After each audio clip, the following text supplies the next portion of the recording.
Here's how authors can market a book even before they finished writing it. And you're going to want to save this one. I'm often asked, how can you market a book when you don't have anything to sell or when you haven't even finished writing it? And this is where there's a misunderstanding about what marketing really is. All marketing is connecting with people and making them aware that you and your book exist. Selling comes much later. So to better understand this, I want to show you the 3 phases of marketing.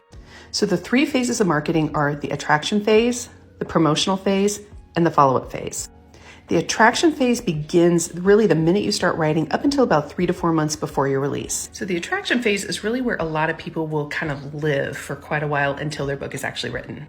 And then the promotional phase starts about 3 to 4 months before the release date until about 2 weeks after the release date. Now, this could be more or less depending on what kind of marketing you have going on, or if you're assigned to a traditional publisher who might have other promotions and other things going on. And then there's the follow-up phase. This is about 2 weeks after the release into infinity. The follow-up phase is where you are going to continue to see those sales. So it's really important. And it's something that many authors kind of tend to overlook. So now let's talk about what you can talk about in each phase. So in the attraction phase, we are focusing on connecting. So you can share books that you like to read or hobbies or other interests, or if you write nonfiction, share some how-tos or tips. This is such a fun phase because it's not focusing on really pushing a sale. You're connecting with people on topics that you're already interested in. And also think about it this way. If you had someone that was just coming right at you with a sale before you've made a connection, that's really a turnoff point. So always come at it from the perspective of your ideal reader. And when your book cover comes in, be sure to share it on social media. And you can also share that you're working on a book in this phase. The key here is that you don't have to be overly pushy. Just let them know that you're writing a book. You can really take them on the journey if you want to, but it's not to be overly salesy, because that comes in the next phase.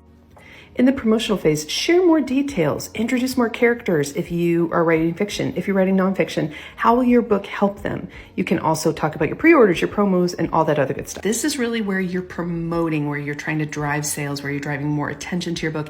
And because you spent a good time connecting with people in the attraction phase, it won't feel as pushy or salesy in the promotional phase. It'll feel like you're letting them know that you have something available. And then the follow-up phase is really a combination of both attraction and promotional phases. Continue to connect with your readers on various topics, and then continue to promote your book at least 1 to 2 times per week. Follow-up phase is so important because this is really where you continue to see book sales. This is where you continue to drive traffic and really promote that book. So these 3 phases really give you the structure that you need to grow an audience, to promote it, and to continue to drive sales. If you want to go a step further, I got you covered. Download my book marketing blueprint. It's free and it's in my bio.